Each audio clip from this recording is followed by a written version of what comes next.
ठीक है सर। चलिए, बनावटी ग्रह बृहस्पति। बृहस्पति के बनावटी ग्रह कौन से हैं? सूरज, शुक्र, फिर उन्होंने बोला खाली हवाई। बृहस्पति कारक है, औलाद की पैदाइश का मालिक है। मतलब बृहस्पति के जो बनावटी ग्रह हैं, कहीं भी सूरज शुक्र मिलेंगे तो वो बनावटी बृहस्पति बनाएंगे, मतलब कि, लेकिन औलाद पैदा करने की वो नहीं होगी, हिम्मत नहीं होगी। मतलब हवा, खाली हवाई। बृहस्पति तो बन गया, हवा तो है, खाली हवाई का मतलब औलाद नहीं है। ठीक है भाई। फिर उसके बाद सूरज के बनावटी ग्रह उन्होंने बोला है बुध और शुक्र। ठीक है। फिर उन्होंने बोला है सूरज का डोमेन क्या है? सेहत का मालिक। हमारी इम्यूनिटी जो होती है वो सूर्य उसको गवर्न करता है। ठीक है। चंद्र के जो बनावटी ग्रह हैं, मतलब सूरज और बृहस्पति मिलते हैं तो आर्टिफिशियल चंद्र बनता है। मतलब बोलते हैं वालदैनिक खून। मतलब वालदैनिक खून मतलब खानदानी खून। सूरज बृहस्पति मिलते हैं तो ऐसा आदमी मोस्टली शाही घराना, उच्च खानदान, नामी परिवार का होता है। ठीक है। और जो अब इंसान के जो विरह की क्वालिटी है उससे भी ताल्लुक रखता है। ठीक है। चंद्रमा, शुक्र चंद्र, नहीं सॉरी, शुक्र चंद्र बोल गया, गलत। शुक्र अगर है तो उसका जो बनावटी ग्रह है राहु और केतु। अब राहु और केतु जो हैं कभी भी मिलते तो है नहीं। ये स्थिति कब आएगी? वर्षफल के अंदर। मैं पानी पी लूंगा।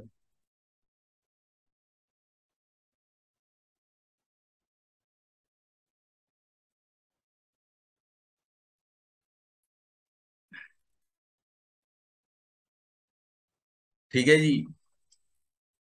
तो वो बोलते हैं कि दुनियावी सुख और बजरिया औलाद। मतलब शुक्र इज रिपर सिग्निफिकेटर ऑफ दुनियावी सुख।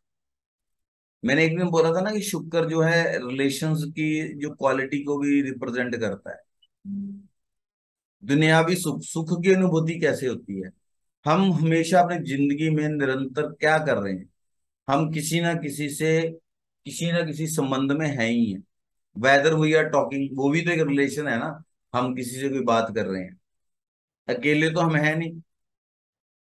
नाउ इस टाइम हम टीचर स्टूडेंट के रिलेशन में हैं। हम कहीं और चले जाएंगे, हम ग्राहक किसी की दुकान पे कुछ खरीदने चले जाएंगे तो ग्राहक और उसके दुकानदार के रिलेशन में आ जाएंगे। तो कॉन्टिन्यूसली हम किसी ना किसी जो हमारे सामने हमें मिलता है। 7th house is anything in front of you. ठीक है। तो सुख, हम कई इंसान बड़े सुखी होते हैं, बड़ा सुख का आनंद का अनुभूति रहती है, शुक्र अच्छा है। ठीक है। औलाद कायम है, शुक्र अच्छा है, क्योंकि शुक्र इज व्हाट। अब शुक्र देखो, शुक्र के बनावटी ग्रह बहुत इंटरेस्टिंग है। अभी थोड़ी देर पहले मैंने चीज बोला है कि Rahu plus Ketu is equal to artificial Shukra, मतलब मसनूई शुक्र। अब शुक्र शुक्राणुओं को भी रिप्रेजेंट करता है। अब शुक्राणु are responsible for the birth of a girl child और अ मेल चाइल्ड। अब केतु मेल चाइल्ड का कारक है, तो गर्ल चाइल्ड का कारक कौन हुआ? शुक्र हुआ। हम जब पढ़ते हैं हमारे क्वेश्चंस के आंसर में खुद ही मिल जाते हैं। ठीक है। फिर उसके बाद मंगल की बारी आती है। सूरज और बुध हो तो मंगल नेक है, सूरज और शनि हो तो मंगल बद है। ठीक है। मंगल के डोमेन सिग्निफिकेटर है इसका औलाद नरीना रखने का मालिक। जिसका मंगल बद होगा, पहली तो औलाद पैदा करने की उसमें एनर्जी नहीं होगी। दूसरा, अगर औलाद हो भी जाएगी तो उसका सुख,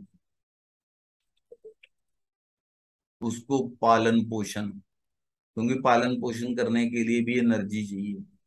विदाउट एनर्जी आप कोई भी काम कर्म जो है परफॉर्म नहीं कर सकते इस लाइफ में।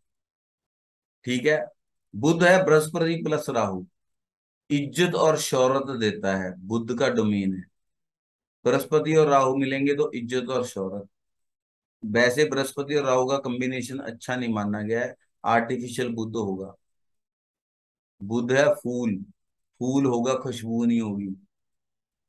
ठीक है, इज्जत शोहरत नहीं होगी, या फोकी इज्जत शोहरत होगी। सामने तो बोलेंगे बाबूजी राम राम, जैसे ही वो पीठ दिखाएगा बोला यार इससे बुरा इंसान कोई नहीं है, दो गाली दे देंगे, या उसको वैसे ही उसको जलील होता रहेगा वो। ठीक है, वो उसकी जिंदगी में जद्दोजहद सबसे बड़ा गम यही होगा कि मुझे इज्जत नहीं मिलती। ठीक है जी। फिर उसके बाद है राहु, मंगल और शनि, मंगल प्लस शनि तो राहु उच्च। तो जो आर्टिफिशियल राहु का निर्माण होगा वो उच्च का होगा। ठीक ठीक है। ऐसे इंसान की झगड़े फसाद में भी जड़ा जो है जीत होती है, कि राहु इज अ कारक फॉर डिस्प्यूट्स, झगड़े फसाद लड़ाई झगड़ा। सूरज और शनि हो जाएंगे तो नीच। ऐसे इंसान को मतलब झगड़े फसाद से दूर ही रहना चाहिए, क्योंकि उसे हार का मुंह देखना पड़ेगा। ठीक है। फिर बात होती है केतु की। शुक्र और शनि आपस में मिलते हैं तो आर्टिफिशियल केतु का निर्माण होता है, जो कि उच्च का होता है। ठीक है, अगर पत्नी अच्छी है, पिता का काम अच्छा है, तो केतु लड़का जो है या संतान है, वैसे लाल किताब लड़के को ही संतान मानती है, तो उसकी जिंदगी अच्छी है। चंद्र और शनि तो केतु नीच है। ठीक है। ऐश का मालिक, केतु देखो ऐश का मालिक है।